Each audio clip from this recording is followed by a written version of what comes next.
আসসালামু আলাইকুম।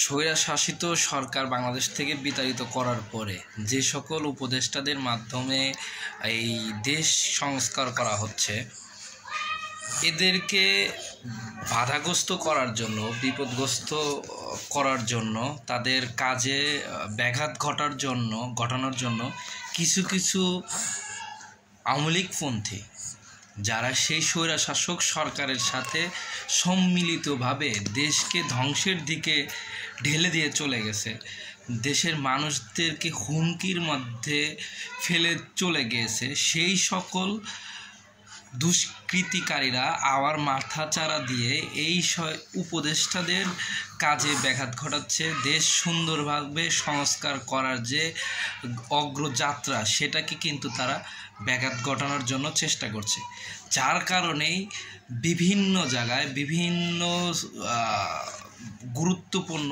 স্থানগুলোতে তারা কিন্তু বিভিন্ন সময় বিভিন্ন ধরনের দাবি দাবা নিয়ে তারা উপস্থিত হয়ে রাস্তাগুলো ব্লক করে মানুষদের অফিস আদালতে কর্মক্ষেত্রে যাওয়ার জন্য যে একটা ভোগান্তি তৈরি করেছে, ঠিক আছে, না তারা যেন তাদের কাজে যেন না যেতে পারে, তারা যেন জীবিকা নির্বাহ করার জন্য যেন তাদের কর্মস্থলে যেন না যেতে পারে, সেই পরিকল্পনা করে জায়গায় জায়গায় কিন্তু তাদের দাবি দাবা নিয়ে কিন্তু উপস্থিত হচ্ছে। 16টা বছর যখন এই স্বৈরশাসক সরকার যখন লুটে পুটে খাইছে, কখনো কিন্তু এই বিষয় নিয়ে রাস্তাঘাটে গিয়ে মানববন্ধন করা হয় নাই বা এরকম জোরালো দাবি জানানো হয় নাই। এখন কেন তাদেরকে সময় না দিয়ে বিভিন্ন সময় খুব দেখা গেছে আর্জেন্টলি তাদের দাবি দাবাগুলো বাস্তবায়ন করার জন্য লেগে পড়ে আছে এবং কি অস্থিরতাশীল করার একটা প্রকল্পনা চলছে। এতে বোঝা যায় যে এরা সেই আওয়ামী লীগের পেটোয়া বাহিনী, আওয়ামী লীগের আপনার হচ্ছে অবৈধ জন্মানো সন্তান, যেগুলারে বাংলাদেশে থুয়ে গেছে, সেই সকল সন্তানরাই এখন হচ্ছে রাস্তাঘাটে গিয়ে এই সরকারকে এক প্রশ্নবিদ্ধ করতে যাচ্ছে। এই যে গণ আন্দোলনের মাধ্যমে যে স্বৈরশাসক সরকারকে বাংলাদেশ থেকে বিতাড়িত করা হয়েছে, তাদেরকে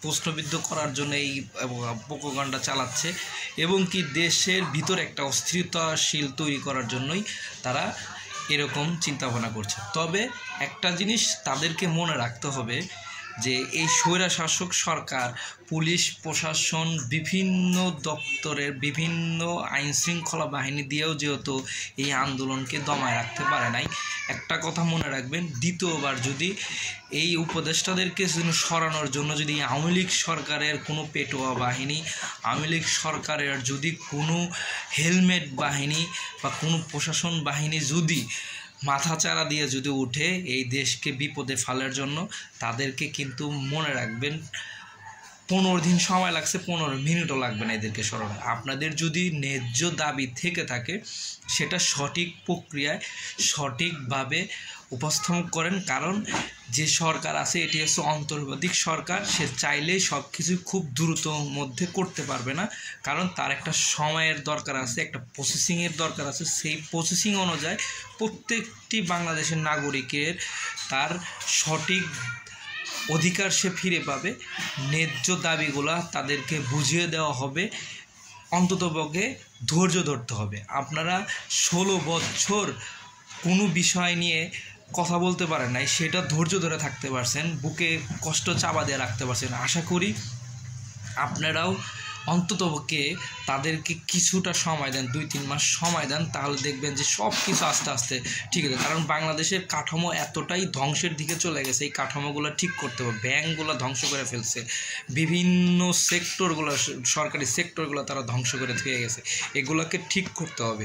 এগুলোকে ঠিক করে তারপরে হচ্ছে আইন শৃঙ্খলা বিভিন্ন জায়গায় তার সংস্কারের কাজ করতে হবে। এখন যদি আপনারা সরাসরি দাবি দাবা নিয়ে আসেন, তাহলে তো দেশ এই জায়গায় জায়গায় আপনারা আন্দোলন করবেন, রাস্তাঘাট বন্ধ হয়ে থাকবে, মানুষ ঠিক মতো কাজকর্মে যেতে পারবে না।